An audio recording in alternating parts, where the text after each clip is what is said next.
ഇവരൊക്കെ ഇപ്പൊ നിന്റെ ബിസിനസ് പാർട്ട്നേഴ്സ് ആയിരിക്കും അല്ലേ? അല്ലെങ്കിൽ വർക്കിംഗ് പാർട്ട്നേഴ്സ്. കോടികളുടെ ബിസിനസ് ആണല്ലോ നടക്കുന്നത്. എന്റെ സത്യഭാമേ, ഇതിലും ഭേദം വല്ല കുപ്പിയും പാട്ടയും പറക്കാൻ പോകുന്നതായിരുന്നു. അതാവുമ്പോ മുതൽ മുടക്ക് വേണ്ടല്ലോ. ആരെങ്കിലും വലിച്ചെറിയുന്ന കുപ്പികൾ പറക്കി വിറ്റാലും നിങ്ങൾക്ക് ഭാര്യയ്ക്കും ഭർത്താവിനും ജീവിക്കാനുള്ള വക കിട്ടും. വിഷ്ണു പിന്നെ കളക്ടർ ബംഗ്ലാവിലായിരിക്കുമല്ലോ. പട്ടുമെത്തേല് കിടക്കേണ്ടവൻ ഇവിടെ വന്ന് കയറുകട്ടിലിൽ കിടക്കുവോ? കിടന്നാ തന്നെ അവന് ഉറക്കം വരുവോ? എനിക്ക് നിന്നോട് ഒന്നും സംസാരിക്കാനില്ല, ഇറങ്ങിപ്പോയി ഇവിടുന്ന്. പക്ഷേ എനിക്ക് പറയാനുണ്ടല്ലോ, നിന്റെ ഇപ്പോഴത്തെ വിശേഷങ്ങൾ തന്നെ. നിനക്ക് അഭിമാനമായിട്ടല്ലേ തോന്നേണ്ടത്? മാളിക മുകളിൽ കഴിഞ്ഞിരുന്ന, എല്ലാവിധ സുഖസൗകര്യങ്ങളിലും കഴിഞ്ഞിരുന്ന ആഠ്യത്വത്തിന്റെ ജ്വലിക്കുന്ന സ്ത്രീരൂപം ഇപ്പൊ വെറും നിസ്സാര കാശിന്റെ ലാഭവും പ്രതീക്ഷിച്ച് വീട് വീടാന്തരം നടന്ന് കച്ചവടം നടത്തുന്നു. ഒരു സോഷ്യൽ മീഡിയയിൽ ഇന്റർവ്യൂ കൊടുത്താലേ സംഗതി അങ്ങ് കത്തിക്കയറും. കളക്ടറായ മരുമകള് ശാലിനിക്കിട്ട് ഇതിന്റെ പേരിലൊരു കൊട്ടും കൊടുക്കാം. ആപത്ത് കാലത്ത് പെറ്റമ്മയെ തിരിഞ്ഞു നോക്കാത്ത ഒരു മകനും കളക്ടറായ മരുമകളും ബിഗ് ഷോപ്പറും കയ്യിൽ തൂക്കി നടക്കുന്നതിന്റെ ഒരു ഫോട്ടോ കൂടി കൊടുത്താലേ സംഗതി ജോറാവും.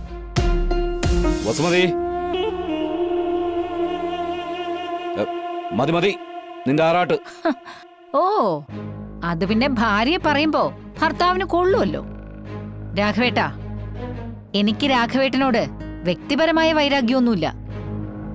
പക്ഷെ ഇവരോടുണ്ട്.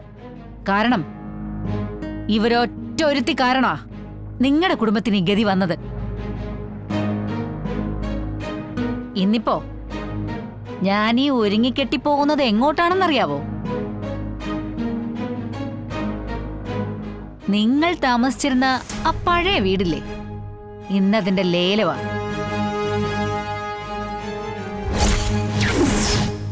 നിങ്ങൾ ഇവിടെ താമസിക്കുമ്പോഴേ ആ വീട്ടിൽ എനിക്കൊരു കണ്ണുണ്ടെന്നുള്ള കാര്യം അറിയാലോ.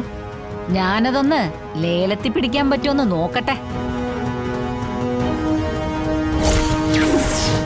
എനിക്ക് വേണ്ടിയല്ല, എന്റെ മകന് വേണ്ടി.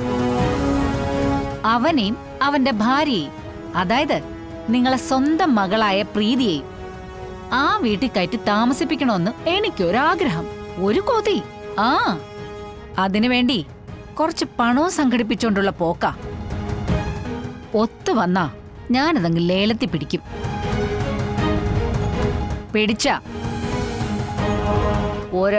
ഒരെണ്ണം ബന്ധവും സ്വന്തവും പറഞ്ഞ് ആ വഴിക്ക് വന്നു പോരുത്. അതെ, മുൻകൂറായിട്ടൊന്ന് പറയാൻ വേണ്ടിയാ ഞാനിപ്പോ ഈ വഴിക്ക് വന്നത്.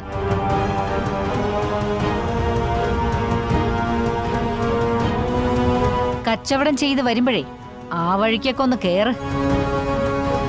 എന്റെ മോന്റെ ഭാര്യയുടെ അമ്മയല്ലേ എന്നുള്ള പരിഗണന വെച്ച് എന്തെങ്കിലുമൊക്കെ ഞാൻ എടുക്കാം. എന്താ,